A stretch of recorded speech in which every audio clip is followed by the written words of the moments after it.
बिहार में चर्चित रहे सृजन घोटाले के आरोपियों के खिलाफ कार्रवाई शुरू हो गई है। सरकारी राशि गबन के आरोप में कारोबारी कलिंगा सेल्स के मालिक एनवी राजू की 3 जगहों की संपत्ति नीलाम करने की कार्यवाही शुरू हो गई है। इसके लिए सदर एसडीओ ने 3 मजिस्ट्रेट को प्रतिनियुक्त किया। बैंक के वकील ने बताया कि राजू घोटाले का मास्टरमाइंड था।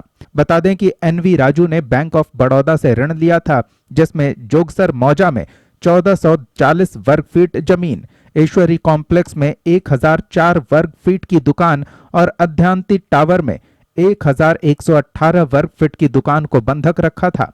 ऋण नहीं चुकाने पर उसकी संपत्ति जब्त करने के लिए बैंक प्रबंधन के अनुरोध पर कार्यवाही शुरू की गई है। राजू पर बैंक ऑफ बड़ौदा का कुल 1,55 लाख रुपए का कर्ज था, जो बढ़कर 1,88 हो गया।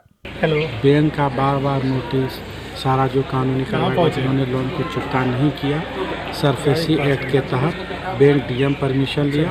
डीएम परमिशन लेने के बाद इस मकान का हम लोग आज फिजिकल पोजीशन ले रहे हैं। फिजिकल पोजीशन लेकर कई जगह पर इनकी संपत्ति हुई? 3 जगह है। हाँ। एक है निहार होटल के पास है। हाँ। एक जमीन है ईश्वरी कॉम्प्लेक्स में है, एक आदित्य टावर में है, एक ये चंडी प्रसाद में है। प्रोपराइटर एनपी राजू जो है बैंक ऑफ बड़ौदा से लोन लिया था। लोन चुकता नहीं करने के कारण सरफेसी एक्ट के तहत, सीआरसीसी एक्ट के तहत यह जमीन जो है 1440 वर्ग फीट है।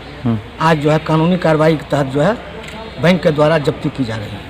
आम जनता की गाढ़ी कमाई का सरकारी पैसा हड़पने वालों से पाई पाई वसूला जाना चाहिए। बैंकों को भी बिना किसी दबाव के पूरी जांच पड़ताल के बाद ही किसी को लोन देना चाहिए। अगर बैंक दिवालिया हो जाए तो वो गरीब कहां जाएंगे, जिन्होंने अपनी मेहनत की एक एक पाई जोड़कर बैंक में पैसे इकट्ठे किए हैं। ओंकार आवामी के लिए भागलपुर से सुशील की रिपोर्ट। अपराधियों ने गोली मारकर एक शिक्षिका की हत्या कर दी। मृत शिक्षिका की पहचान पल्लवी कुमारी के रूप में हुई है, जो स्कूल पढ़ाने के लिए जा रही थी। घटना पिपराही थाना क्षेत्र स्थित देकुली के मोहारी बांध के पास की है। मृतक पिपराही के बेलाही दुल्लह मध्य विद्यालय में प्रखंड शिक्षिका के रूप में कार्यरत थी। वह सीतामढ़ी से स्कूटी से स्कूल जा रही थी, तभी अचानक देकुली के पास मोहारी बांध के नजदीक बाइक सवार अपराधियों ने गोली मार दी। आनन फानन में उसे अस्पताल पहुंचाया गया, जहां डॉक्टरों ने उसे मृत घोषित कर दिया। घटना की सूचना पर डीएसपी राकेश कुमार के नेतृत्व में पुलिस जांच में जुट गई है। देकुली धाम से मोहारी जाने वाले रास्ते में पिपराही थाना क्षेत्र अंतर्गत एक महिला शिक्षिका है, ये अपने स्कूल में पढ़ाने के लिए जा रही थी। इसका स्कूल बेलाही दुल्ला में हिरम्मा थाना अंतर्गत पड़ता है। और इसी जाने के क्रम में लगभग 10:30 बजे के आसपास 3 अज्ञात अपराधकर्मी गोली मारकर भाग गए। और जब इसको हॉस्पिटल लाया गया तो ये वहाँ पर मृत अवस्था में पाई गई है।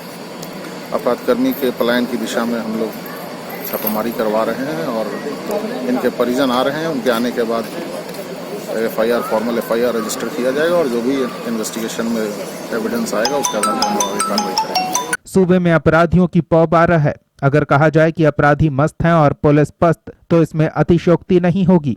ओंकार आवामी के लिए शिवहर से आदित्यानंद आर्य की रिपोर्ट।